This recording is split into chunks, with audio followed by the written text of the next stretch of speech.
Don't speak. Let your sister lead, my mother hissed, her manicured nails digging into my soul.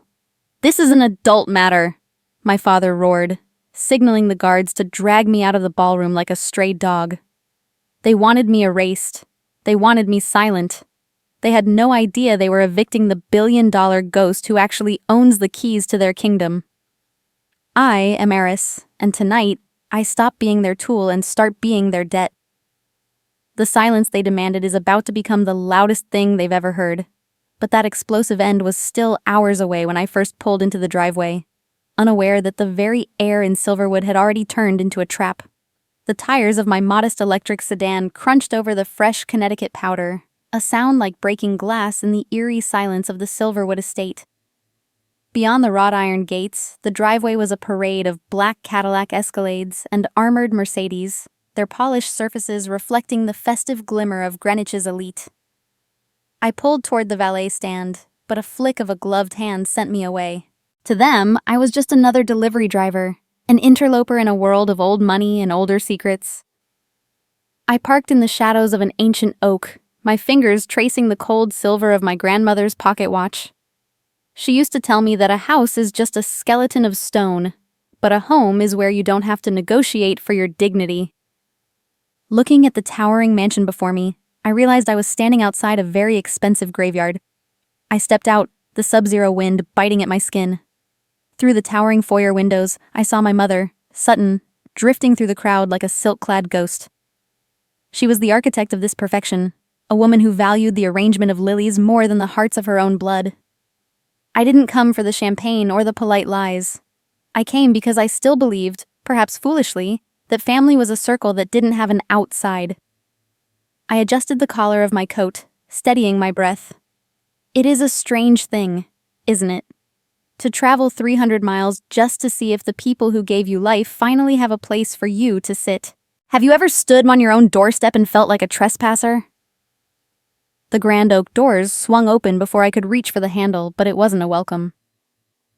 Sutton stepped out, the warm amber light of the ballroom framing her like a saint, though her eyes were chips of flint. She didn't offer a hug or a word of warmth. Instead, she stepped forward to block my path, her designer gown shimmering under the Christmas lights. "Don't you dare walk through this door, Aris!" she hissed, her voice a low, lethal vibration. "Look at you. That dress is an insult to the work I've put into tonight. You are a stain on your sister's perfection.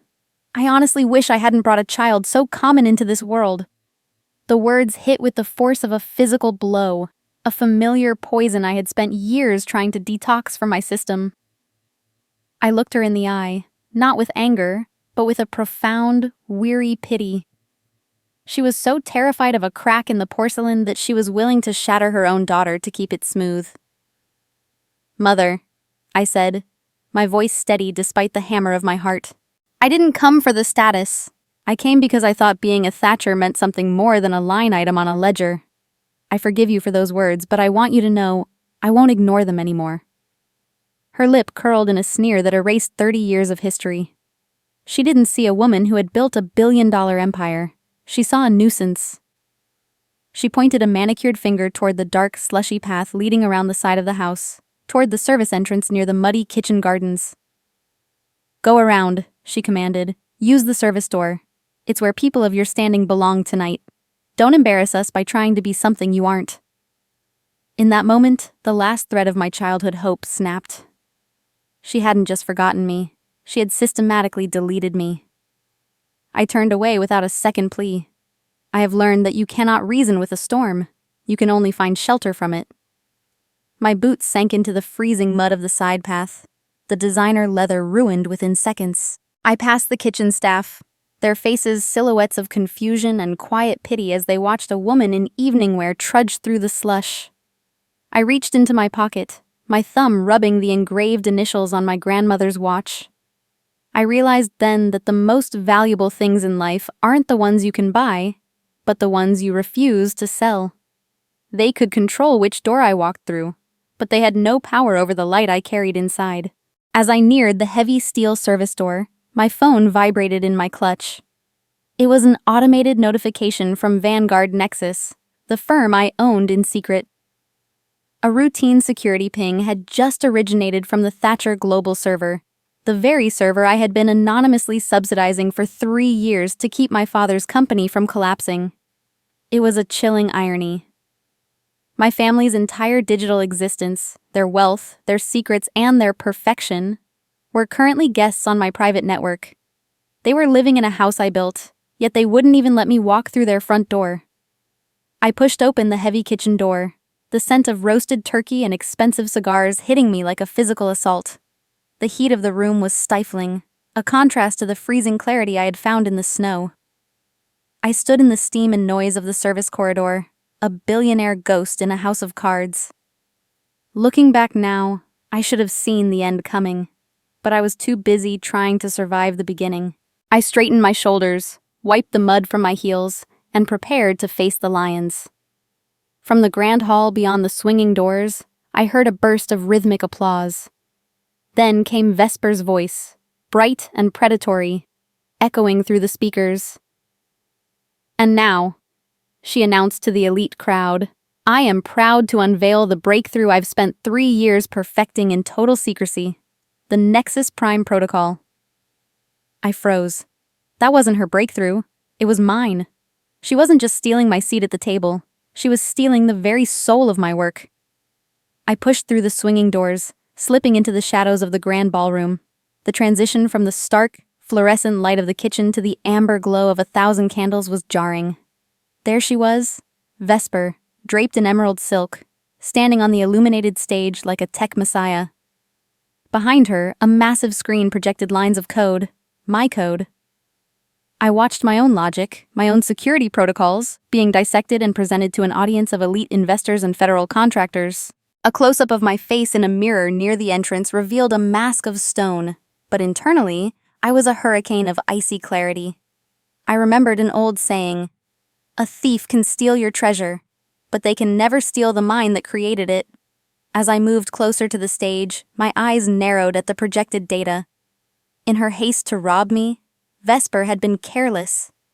She had stolen an incomplete version of the architecture from my private cloud, missing the final security patch I had never uploaded. The system up there was a glass house with a hidden crack in the foundation. I felt a profound, heavy sadness for her. To be so spiritually bankrupt that you must build your entire identity on a stolen foundation is a poverty no billion-dollar fortune can fix. Looking back now, I realize her greed was the very thing that made her vulnerable. My quiet observation was interrupted by a sharp, familiar smirk. Lyle, my brother, intercepted me before I could reach the front rows. He didn't offer a greeting. He simply placed a hand on my shoulder, his grip tight and dismissive. "This way, heiress," he whispered, his breath smelling of expensive bourbon and arrogance. He led me away from the family table, where the crystals sparkled like diamonds, and toward the back of the room.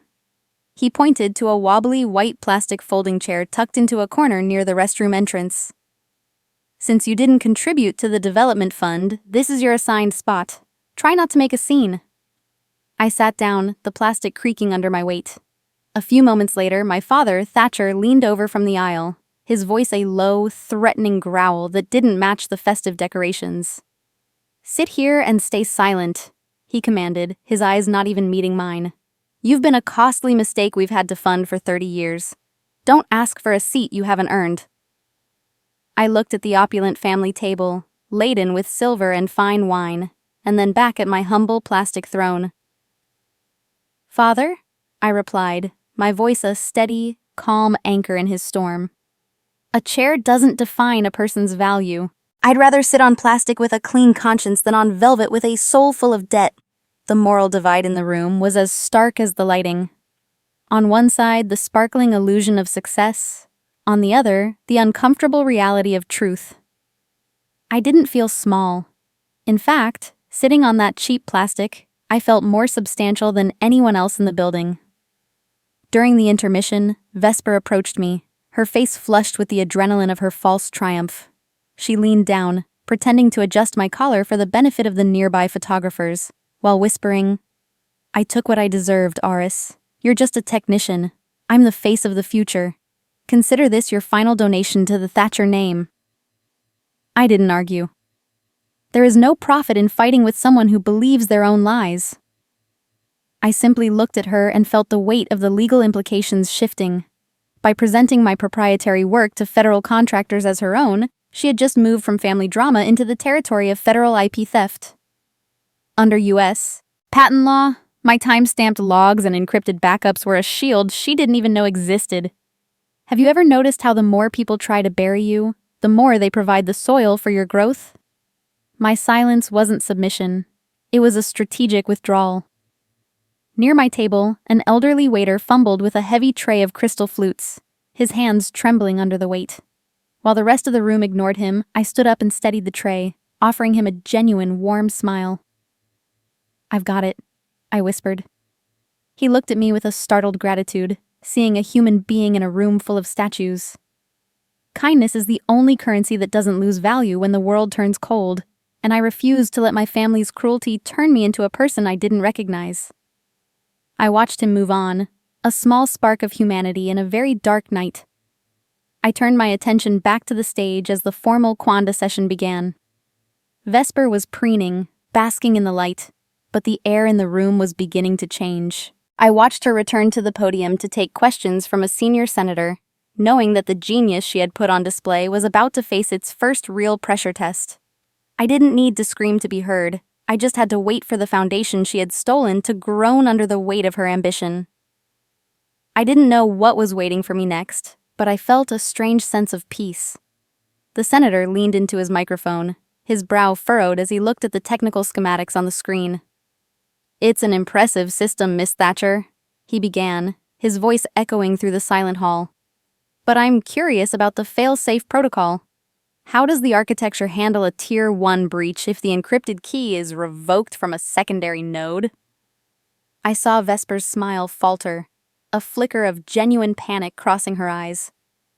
At that exact moment, I saw my mother, Sutton, making a beeline toward my plastic chair, her eyes burning with a look of pure, concentrated malice. The ballroom was a sea of glittering masks and tailored suits, but to me, it felt like an oxygen-deprived chamber. I watched from my plastic chair as Vesper gripped the edges of the podium, her knuckles turning the same sickly white as the lilies on the senator's table. The senator's question about the Tier 1 breach hung in the air like a guillotine. Vesper's mouth opened, but no sound came out, just a shallow, panicked hitch in her breath. She didn't know the answer because she hadn't lived the thousands of hours I spent debugging that specific architecture in my lonely apartment. She was a bird trying to explain the physics of a sky she had never actually flown in. Looking back, I should have let her fall then, but the instinct to protect the family name was a muscle memory I hadn't yet learned to sever. I stood up, the plastic legs of my chair scraping against the marble with a sound like a cry for help. I began to move toward the stage, my intention clear.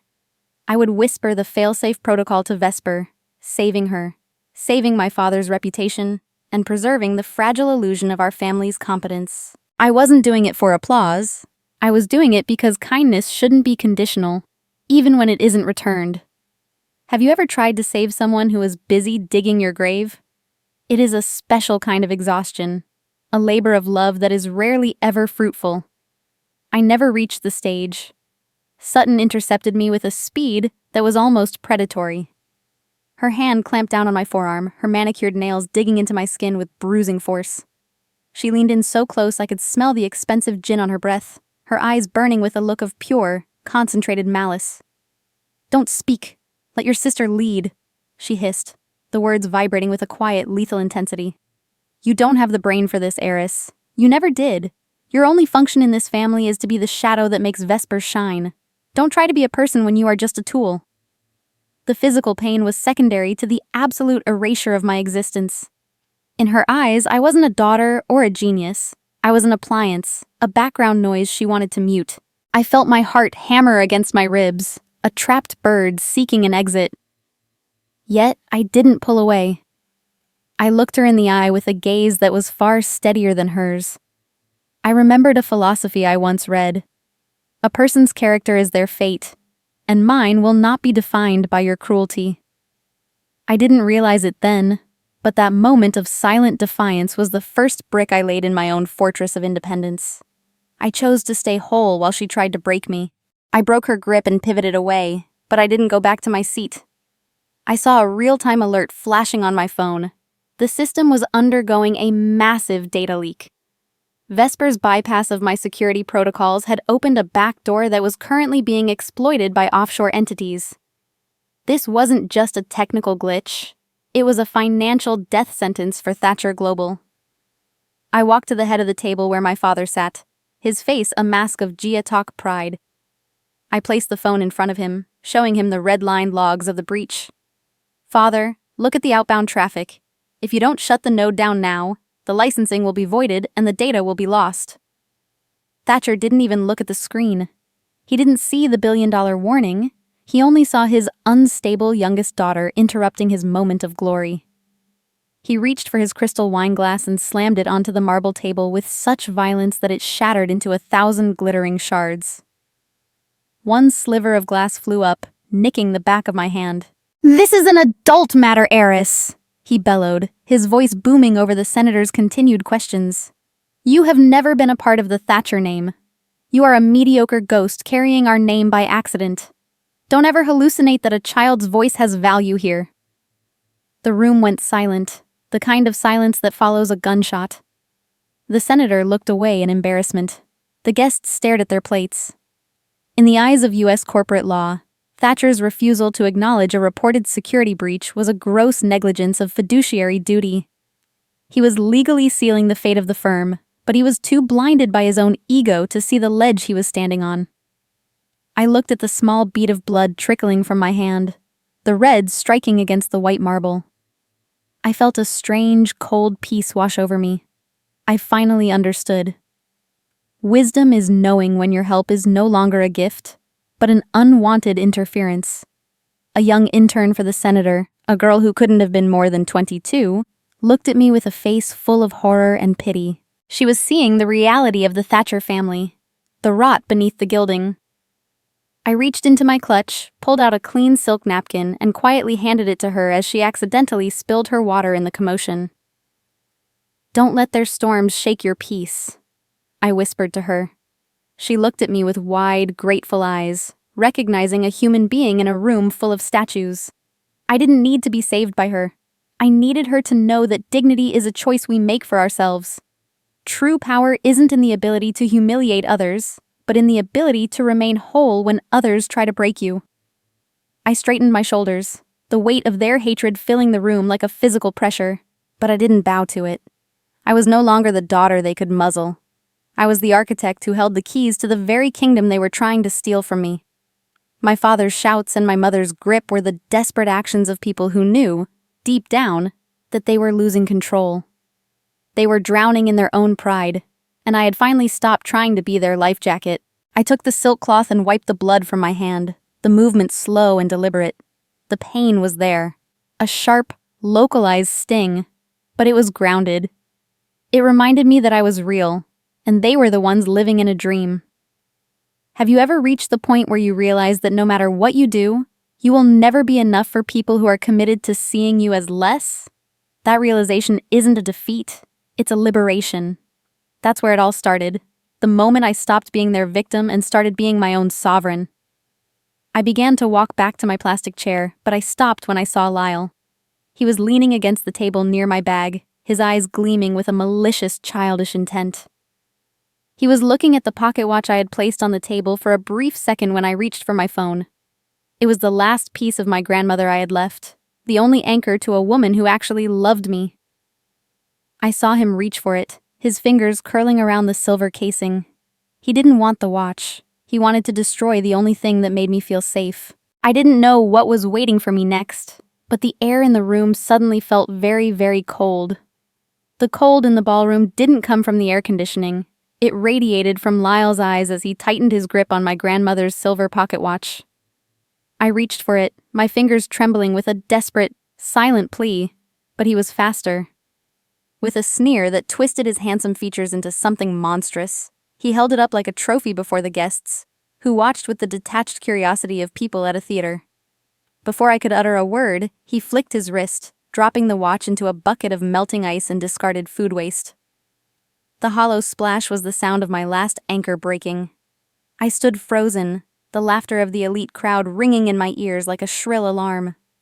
As I moved to retrieve it, Sutton stepped into my path, her emerald silk dress shimmering under the chandeliers. Her voice was a low, concentrated poison that burned worse than the ice. "Leave that junk, heiress," she rumbled, her face inches from mine.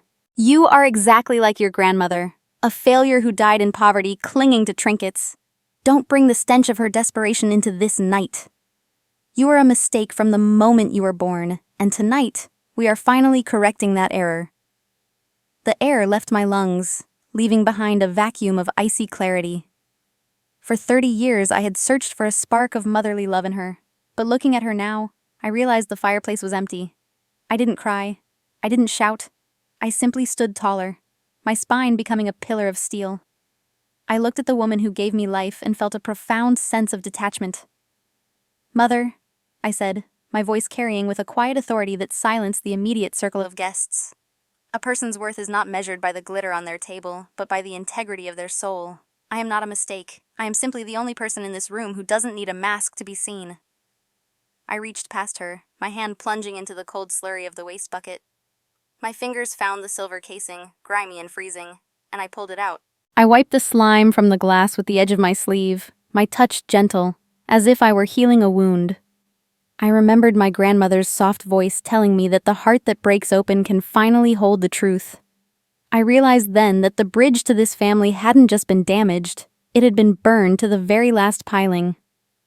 Looking back now, I should have seen that their hatred was a confession of their own insignificance. My father's voice shattered the momentary hush. Thatcher had seen my refusal to break, and it had ignited a fury that bypassed all reason. He didn't see a daughter. He saw a rebellion he couldn't crush. He signaled 2 massive private security guards standing near the arched doorway. "Get this woman out of my house!" he bellowed, his face a mottled purple. "She is no longer a part of the Thatcher name. I would rather adopt a loyal dog than keep a treacherous, delusional youngest daughter under my roof. Drag her out before she poisons the air any further." The physical humiliation was swift. The guards moved in, men I recognized because my own firm, Vanguard Nexus, indirectly paid the premiums for their high-end security benefits through our shell subsidiaries. They hesitated for a fraction of a second when they saw my face, recognizing the calm power in my eyes, but Thatcher's roar compelled them. They grabbed me by the arms, their grip bruising and heavy. I was dragged across the polished marble floor, my heels skidding as guests whispered behind their hands and held up their phones to record the scandal. It was a public execution of my dignity, orchestrated by the people who shared my DNA. Sutton watched the entire scene without blinking. She smoothed the front of her dress, a gesture so casual it was devastating. She looked at me not as a child being hurt, but as a spilled drink that was finally being mopped up. She refused to meet my gaze, her eyes already scanning the room for the next guest to charm. I felt the heat of the ballroom fade as they dragged me toward the exit. Have you ever been discarded by the very hands that were supposed to protect you? It is a silence that stays with you forever. Just before we reached the grand oak doors, I stopped resisting. I stood firm, my weight shifting so the guards were forced to halt. I looked at them with a quiet, commanding peace that made them loosen their hold. "You don't have to pull," I said, my voice steady as stone. "I am not being thrown out. I am being released from a prison I no longer choose to stay in." I walked the final 3 steps on my own, my head held high, leaving the warmth of the lies behind. The grand doors slammed shut with a thud that echoed like a coffin lid. I was left standing on the front driveway of the Silverwood estate, the sub-zero wind of a Connecticut blizzard tearing at my thin evening gown. The yellow light of the windows was now a distant, mocking glow, and the silence of the falling snow was absolute. I stood there, shivering, as the cold seeped into my bones. Under U.S. property law, Thatcher had the right to remove a guest, but he didn't know the Silverwood estate was held in a trust I had secretly funded through a third-party management firm. By evicting me, he had just breached the very trust that kept the roof over his head. I walked toward my car, my breath coming in short, visible bursts in the freezing air. I didn't feel like a victim. I felt a strange, terrifying clarity. I realized that true freedom begins the moment you stop seeking the approval of those who are committed to misunderstanding you. They had taken my chair, my watch, and my name, but they couldn't touch the billion-dollar empire I had built in the dark. I didn't realize it then, but that walk through the snow was the first step toward my throne. I sat in the driver's seat, the cold leather of the steering wheel a sharp contrast to the boiling heat of my resolve. I reached for the encrypted laptop I had hidden beneath the passenger seat. The screen flickered to life, illuminating my face with a ghostly digital blue light. My fingers hovered over the keyboard. I didn't want revenge. I wanted the truth. I looked at the Silverwood mansion through the windshield, a house full of people who thought they had won. I began to type a single, master command that would trigger a total financial blackout. As the lines of code scrolled past, I thought about the thousands of women who are told to stay small for the sake of a family peace that doesn't exist. I wasn't just doing this for the artist they tried to erase. I was doing it for the woman I had become despite them. My knuckles whitened as I hit the enter key, the sound of the click echoing in the cramped space of the car like a gunshot. The sub-zero air inside my car felt like a sanctuary compared to the suffocating luxury of the Silverwood ballroom. I sat in the driver's seat, the only light coming from the ghostly blue glow of my encrypted laptop screen. My knuckles were white, but my breathing was steady, a surgeon about to make the first necessary cut. I opened the Vanguard Nexus terminal, the gateway to an empire my family believed didn't exist. With a series of precise keystrokes, I initiated Protocol Blackout. This wasn't an act of digital vandalism. It was the formal revocation of every security certificate and financial subsidy I had secretly provided to Thatcher Global for the last decade. Looking back now, I realize I wasn't taking their light away. I was simply stopping the fire I had been feeding with my own soul. I reached into my coat pocket and pulled out my grandmother's broken silver watch, its glass cracked by Lyle's cruelty. "I'm doing it, Grandma," I whispered into the frozen silence of the car. "I'm drawing the line. In this country, the law protects what you build with your sweat and intellect, not what you try to inherit through arrogance and theft." For 10 years, I had been the silent safety net beneath their feet, catching them every time their greed pushed them over the edge. But tonight, they decided I was a mistake.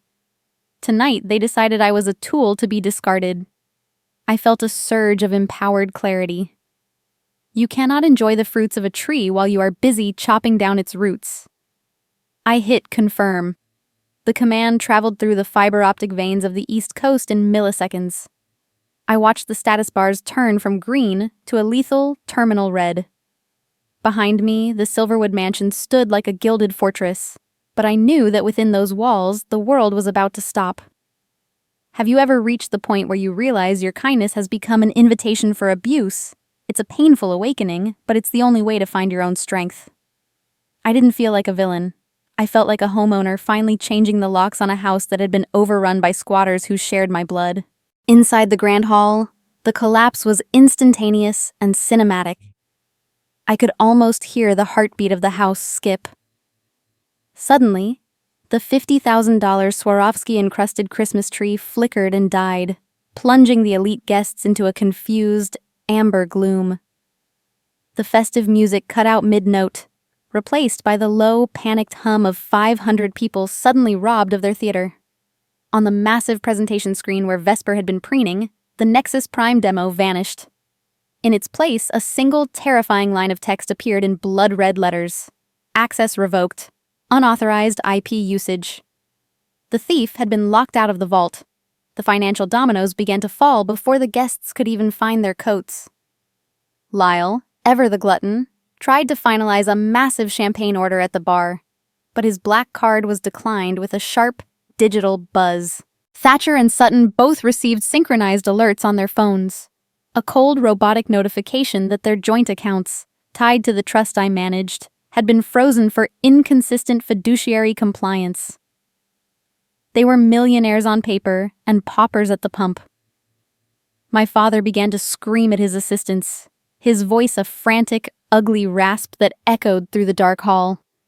He was demanding they fix the glitch, never suspecting that the glitch was currently sitting in a modest sedan 30 yards away. As I watched the silhouettes of my family arguing in the dim light of the foyer, I felt a pang of profound sorrow. It wasn't for the billion-dollar empire I was dismantling, but for the parents who had consistently chosen paper over people. They had spent 30 years looking for a seat for me at a table they didn't even own, while I had built an entire kingdom they weren't qualified to enter.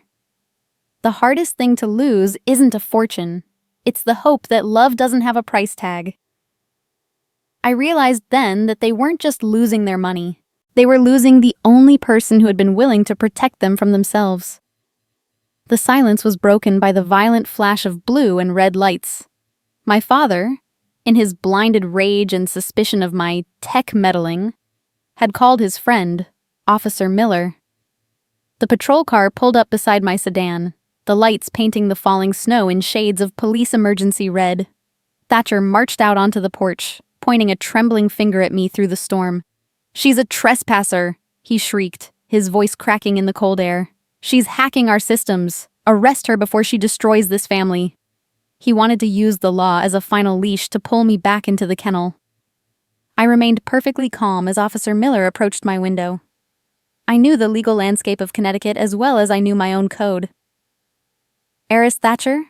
he asked, his voice hesitant. I didn't resist. I didn't shout. I simply turned off my laptop, placed it in my bag, and stepped out into the snow. I offered him my hands with a dignified peace that seemed to confuse him. He was expecting a panicked girl. He found a sovereign. "Officer," I said, my voice as steady as the winter wind. "Trespassing requires a lack of legal interest in the property. I have the digital deed to this land in my cloud storage, held by a trust I founded. But if my father needs this theater to feel powerful, let's proceed." As the handcuffs clicked around my wrists, the cold steel a sharp contrast to the heat of my resolve, I looked at my father. He was standing on the porch, his face a mask of desperate aggression, believing he had finally won. "You think these bars are for me, Father?" I asked, my voice carrying through the quiet night. "You're the one trapped in a house you can no longer afford to heat. I'm just taking a ride to where the truth is recorded. You've mistaken my silence for weakness for 30 years. Tomorrow you'll learn it was actually your only protection." He didn't answer. He just stood there, a small man in a very large, dark house. I was placed in the back of the patrol car, the scent of stale coffee and vinyl surrounding me. I leaned my head against the cold glass of the window, watching Silverwood recede into the distance. It was the last time I would ever see that house as a home. I thought about the thousands of women who are told to stay small, to keep the family peace, by allowing their light to be smothered. We are taught that loyalty is a one-way street, ending at the feet of the patriarch. But tonight, I had paved a new road. I didn't feel like a victim in the back of that car. I felt like a queen who had finally declared her borders. From the back seat as we pulled away, I saw Vesper's silhouette through the grand windows.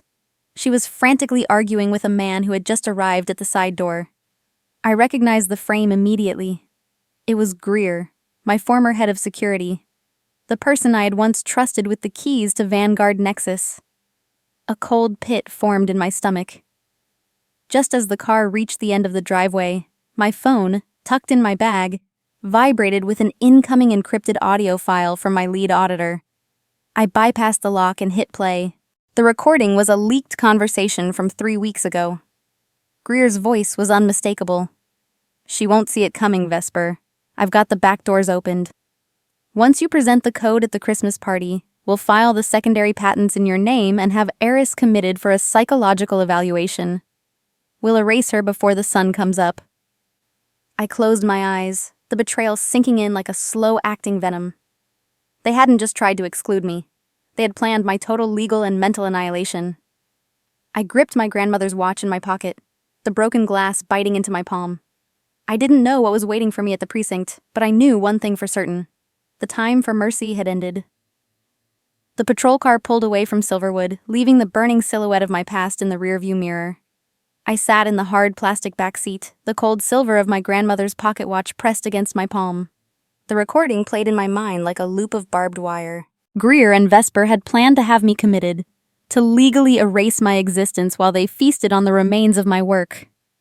The betrayal felt like a slow-acting venom, chilling my blood until all that remained was a terrifying, crystalline clarity. I looked at the dark Connecticut woods passing by and understood a fundamental truth. Character is how you treat those who can do nothing for you.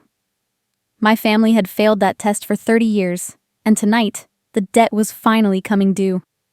When we arrived at the Greenwich Police Precinct, the air changed. I didn't walk in like a prisoner. I walked in like a guest who had been delayed. I sat in the interview room, my posture radiating an authority that made the younger officers hesitate at the door. I wasn't panicked because I knew the legal landscape was already tilting in my favor. Within 20 minutes, my lead counsel, Sarah, arrived with a briefcase full of Notice of Proprietary Interest filings. She placed the documents on the table, the deed to Silverwood Estate and the Vanguard Nexus Articles of Incorporation. The officers' eyes widened as they realized the trespasser they had arrested actually owned the land beneath my father's feet. "Do you want to file counter charges for wrongful arrest, Aris?" Sarah asked, her pen poised over the paperwork. I looked at the fluorescent lights humming overhead and thought of my father, Thatcher, probably still shouting at the dark foyer of his house. "Not yet," I said, my voice steady. A person's desperation is a loud cry for help, even when it sounds like a threat. I won't crush them for being afraid of the truth they've spent decades ignoring. Let them feel the weight of their own choices first. I chose to remain whole while they were busy falling apart. True power isn't about how many people you can bring to their knees. It's about how many you can afford to leave behind without losing your soul. Back at the darkened Silverwood estate, the masquerade was collapsing. Vesper was frantically trying to reboot the stolen servers with Greer's help, their faces illuminated by the frantic blue light of failing monitors. The guests were already leaving, their whispers echoing through the halls like the rustle of dead leaves. Then, the FBI arrived. They weren't there for a daughter's hacking. They were there to investigate a massive wire fraud report. Greer realized the ship was sinking and lunged for the terminal, trying to delete the digital trail of his collusion. He was too late. I had already triggered the remote backup. Suddenly, every screen in the grand ballroom flickered to life, powered by the Vanguard Nexus cloud. The laughter and music were replaced by the recorded voices of Greer and Vesper, loud and undeniable. The entire room heard them planning to legally erase me and steal my firm. I watched the feed from my phone at the precinct, Vesper's face turning a ghostly, transparent white as her own voice admitted she had never written a single line of code. The senator and the elite investors watched the total collapse of the Thatcher prestige in real time. Trust is a bridge that takes years to build but only 1 second of greed to burn. Have you ever seen a lie crumble under the weight of its own ambition? The digital guillotine had fallen. Thatcher and Sutton stood in the center of their crumbling ballroom, surrounded by the wreckage of their social standing. Greer was handcuffed and led out for corporate espionage before he could even reach the door. The FBI began tagging Thatcher Global assets as collateral for the millions in unpaid Vanguard Nexus licensing fees. They had tried to take my life, and in doing so, they had handed me the keys to theirs. Looking back now, I don't feel the triumph I once thought I would. I only feel the quiet, heavy peace of a woman who finally knows her own value. Sarah drove me back to my car, which was still parked near the edge of the estate. I sat in the driver's seat and looked at the house. It looked smaller now, less like a fortress, and more like a stage set after the play has ended. Before I pulled away, I sent a text to the Silverwood head housekeeper. I ensured that the entire staff's Christmas bonuses were paid out immediately from my personal account. I didn't want the families who worked for my parents to suffer for Thatcher's pride. Kindness is the only currency that doesn't lose value when the world turns cold, and I refused to let my family's cruelty change the woman I had become. I sat there for a long time, watching the first hint of gray light breaking over the horizon of Christmas morning. The blizzard had passed, leaving the world wrapped in a suffocating, beautiful silence. I reached for my phone as it vibrated with a notification, a voicemail from my mother. I hit play, expecting a plea for mercy, a crumb of regret, or perhaps just a happy Christmas. Instead, the sound of her sobbing filled the car, followed by a voice that had lost none of its toxic edge. "Eris," Sutton choked out, her breath hitching with a desperation that sounded like a snarl. If you don't fix this by 9 o'clock a.m., if you don't call off your lawyers and give us back the accounts, your father will make sure you never work in this country again. He has friends, Aris. Real friends. Don't think for a second that your little tech tricks make you an adult. You are still our daughter, and you will do as you are told." I listened to the end, the silence that followed feeling heavier than the bouteille. I didn't realize it then, but that was the moment the last chain finally fell away. I put the phone down and looked at the rising sun. The light was pale and cold, but it was honest. I had spent 30 years trying to earn a seat at a table that was built on theft and held together by fear. I didn't need their permission to matter. I didn't need their friends or their name. I was Heiress Thatcher, and I had built an empire in the shadows while they played house in the light. Have you ever reached the point where you realize that closure doesn't come from an apology, but from your own decision to stop waiting for one? That was my Christmas gift to myself. I turned the key and the engine hummed to life. I wasn't running away. I was moving forward. The world was waking up to a new reality, one where the Thatcher name was no longer a shield, but a warning. I didn't know what the next few hours would bring, but I knew I was no longer afraid of the dark. The daughter they tried to erase was the only one left standing with the power to write the ending. As I pulled out of the driveway, I thought of the women who are told to stay small, to be the tools for someone else's glory. I whispered a promise to the wind. I am the shadow that finally learned how to be the sun. The morning of Christmas Day arrived not with the sound of bells, but with a pristine, terrifying silence. I stood by the floor-to-ceiling windows of my penthouse office at Vanguard Nexus, watching the sun climb over a city that felt new, as if the bouteille had scrubbed the world clean. The skyline was a jagged promise of steel and glass, and for the first time in my life, I felt like I truly occupied the space my body inhabited. The hum of the building's climate control was the only heartbeat I needed. I looked at the shadow I cast across the polished marble floor, a long, sharp line that didn't apologize for where it fell. I haven't just been found. I have been forged. Have you ever reached the summit of a mountain you were told you weren't allowed to climb? The air up here is thin, but it is the only air I ever want to breathe. The lobby security alert chimed on my desk at exactly 9:02 a.m. I didn't need to look at the monitor to know who it was. Thatcher, Sutton, and Vesper had arrived. I watched them through the lens of the security camera, 3 silhouettes huddled together in the lobby, their designer coats wrinkled, their posture broken by a night of reality. They looked small, like characters in a play that had been canceled mid-performance. My lead counsel, Rachel, stood ready by the elevator bank with a folder that contained the formal end of the Thatcher family's delusions. The legal logic was absolute. Since Thatcher Global had used my proprietary code without a license for years, the statutory damages and backdated fees exceeded the total liquidated value of their entire estate. In the eyes of the law, they were already ghosts. I watched them on the screen and felt a strange, quiet acceptance. I didn't feel the heat of revenge. I felt the coolness of a resolved equation. I remembered a philosophy I had lived by during the darkest years. True strength isn't found in holding on to a grudge, but in having the power to walk away from it. I wasn't doing this to hurt them. I was doing it because the truth required a home. They had spent 30 years trying to hide me in the basement of their lives, and now they were standing in the lobby of mine. Looking back now, I should have seen that their cruelty was always a symptom of their fear. That's where it all started.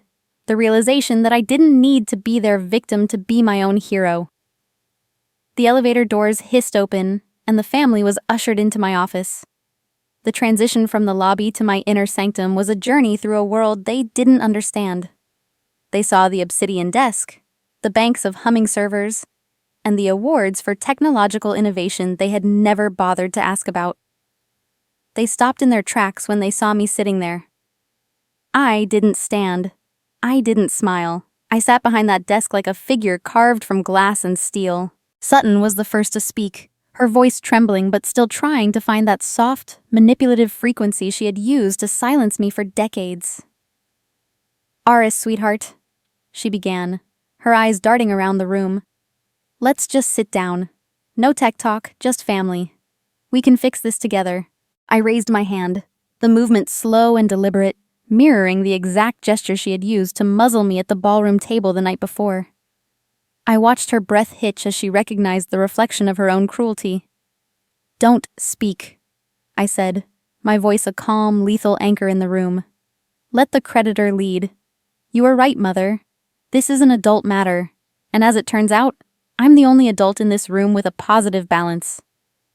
The silence that followed was the sound of a 30-year-old lie finally exhaling its last breath. I watched Vesper look at the floor, her emerald dress now looking like a costume she had outgrown. I realized then that I wasn't just taking their money. I was taking back the power they had stolen from my silence. Thatcher stepped forward, his face aged 10 years in a single night. He looked at the obsidian desk and then at me, his eyes searching for the mediocre ghost he had tried to erase. He began to reach for a chair at the conference table, but I pointed toward the simple, unadorned seats by the door. "You spent 30 years treating me like a ghost in your halls, Father," I said, my voice steady as the winter sun. "Now you'll learn that ghosts are the ones who truly own the foundations of a house. You don't get a seat at this table because you never bothered to learn how it was built." Message: a chair doesn't define a person's value, but the integrity of the person defines the value of the chair. I placed the final foreclosure documents on the desk. "I am taking Silverwood," I informed them, my tone factual rather than aggressive.